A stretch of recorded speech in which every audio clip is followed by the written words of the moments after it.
औरंगाबाद में ट्रेन के नीचे आने से 16 मजदूर मर गए। इन 16 मजदूरों की मौत का जिम्मेदार कौन? कुछ लोग कहेंगे केंद्र सरकार है, क्योंकि उन्होंने ट्रेन की सेवाएं बंद कर दी थी, इसलिए मजदूर अपने घर नहीं जा पाए।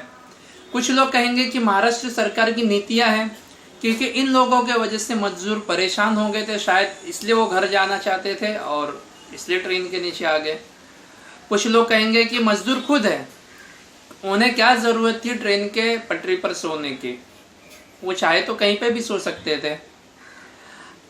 दोस्तों, मैं आज आपसे इस मुद्दे पर इसलिए बात कर रहा हूं क्योंकि हमें इसके पीछे इन घटनाओं को समझना चाहिए, इसका विश्लेषण करना चाहिए, ताकि भविष्य में ऐसी दुर्घटना फिर से ना हो, ऐसी दुर्घटनाओं को हम टाल सकें। इस घटना का विश्लेषण करने के लिए मैं आपको एक चीज बताना चाहता हूं।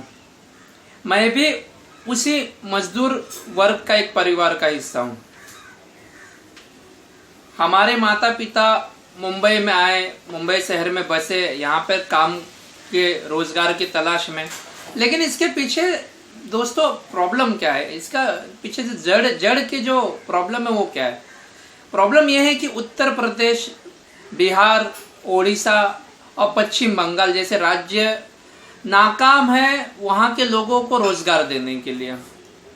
वहाँ की नाकामियों के कारण वहाँ के जो लोग हैं वो मुंबई जैसे शहर में आते हैं, यहाँ पर पलायन करते और यहाँ पे अपनी रोजी रोटी के लिए, अपनी जिंदगी को आगे चलाने के लिए, अपने खर्च निकालने के लिए यहाँ पर आते हैं, मेहनत करते हैं।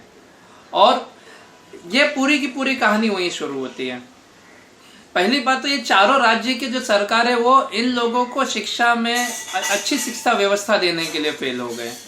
इतने साल हो गए, हमारी आज़ादी क्या 70 साल हो गए, इतने सालों से पाटलिपुत्रा जो कि मगध किंगडम का राज्य था, वाराणसी एक शहर रह चुका, अयोध्या श्री राम जी का नगरी है, ऐसे हमारे पास राज्य के शहर है जो आज तक इतना विकसित नहीं हो सके कि जो रोजगार दे सके। कोलकाता एक मेट्रोपॉलिटन सिटी में से आया जाता है, लेकिन वेस्ट बंगाल से आज भी कई ढेर सारे जो रोजगार के लिए लोग मुंबई में आते हैं, ये इसकी शुरुआत वहाँ से होती है। तो ये चारों के चारों राज्य को ये समझना पड़ेगा कि अपने जो राज्य के रहीवासी हैं उन लोगों के लिए रोजगार की व्यवस्था करनी पड़ेगी और ये दूसरे शहर में ना जा पाए। अपने यहाँ पे इंडस्ट्रियलाइजेशन, कमर्शियलाइजेशन, इनको थोड़ा बढ़ावा देना पड़ेगा, लोगों को थोड़ी अच्छी शिक्षा देना पड़ेगी ताकि वो लोग वहीं पे काम करें। सक्षम बनना पड़ेगा और बनाना पड़ेगा।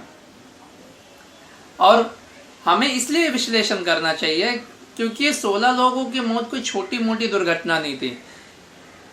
कई लॉकडाउन होने के कारण सबसे बड़ी समस्या ये थी कि वो अपने घर जाना चाहते थे।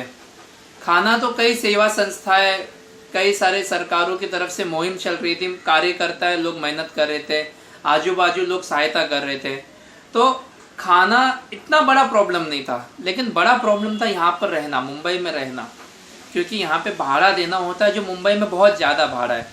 ये भाड़ा के लिए पैसा कहाँ से लाएंगे?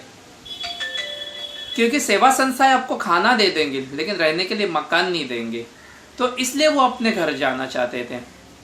दूसरा, कोई भी व्यक्ति अपने परिवार से संकट की घड़ी में दूर नहीं रह सकता था, ये एक दूसरा कारण है जिसके लिए वो अपने घर पे जाना चाहते थे। और ऐसी एक विकट परिस्थिति में केंद्र सरकार से एक थोड़ी सी अच्छी स्टेप ली केंद्र सरकार ने, लेकिन यहाँ पे कहीं नहीं तो कहीं जो मजदूर वर्ग है वो अपने आप को बिखरा हुआ समझ रहा था, क्योंकि उन लोगों के लिए गांव जाने के रास्ते बंद हो गए थे, वो कहीं जा नहीं पा रहे थे। और इसी कारण ये मजदूर लोग मुंबई से चल पड़े अपने गांव की ओर। गांव की ओर जाते समय ये काफ़ी थक गए थे। अब सहज बात है कि इतना चलने के बाद इंसान थक जाता है, कड़ी धूप है, मई का महीना है, तो ऐसे समय पे ये लोग वहाँ पे थक गए और वहाँ पे आराम करने के लिए बैठ गए। उन्हें ये नहीं पता था कि वहाँ से ट्रेन की आवाजाही चालू है, खासकर जो मालगाड़ियाँ हैं, तो इसके लिए वो लोग वहाँ बैठे और थके कारण होने के कारण उनको वहाँ पर नींद आ गई। कुछ देर में वहाँ पे ट्रेन आती है, मोटरमैन ने हॉर्न बजाया।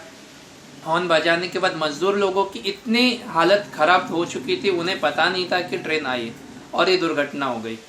दोस्तों, यहाँ पे सरकारें जो है वो उनकी नाकामी नहीं है, अजीब दुर्घटना जिसके पास किसी के पास कोई जवाब नहीं है। लेकिन ऐसी दुर्घटनाओं को बचाने के लिए हम लोगों को कुछ करना पड़ेगा। हमारे जो पिछड़े हुए राज्य है, इन राज्यों को सक्षम होना पड़ेगा। पिछड़े हुए जो राज्य है, इनको वहाँ की सरकारों को समझना पड़ेगा कि रोजगार के लिए वहाँ के जो मजदूर है वो लंबा ना जाए, अपने शहर अपने गांव में छोटे मोटे कारखाने की शुरुआत करें, स्टार्टअप्स को प्रमोट करें, इंडस्ट्रियलाइजेशन को थोड़ा प्रोत्साहित करें ताकि वहाँ के लोग वहीं पर काम करें। हर एक इंसान अपने परिवार के नज़दीक रहना चाहता है। मुझे नहीं लगता कि कोई भी व्यक्ति अपने परिवार से दूर 1500-1600 किलोमीटर दूर मुंबई जैसे शहरों में आकर एक विकट परिस्थिति में झोपड़ी झुग्गी में रहना चाहता हूँ। अगर आपको ये बात सही लगे तो आप इसे लोगों तक पहुँचाएं। छोटा सा मेरा एक उद्देश्य है ताकि हम आने वाले भविष्य में ये दुर्घटना को बचा सकें। धन्यवाद। जय हिंद, जय भारत।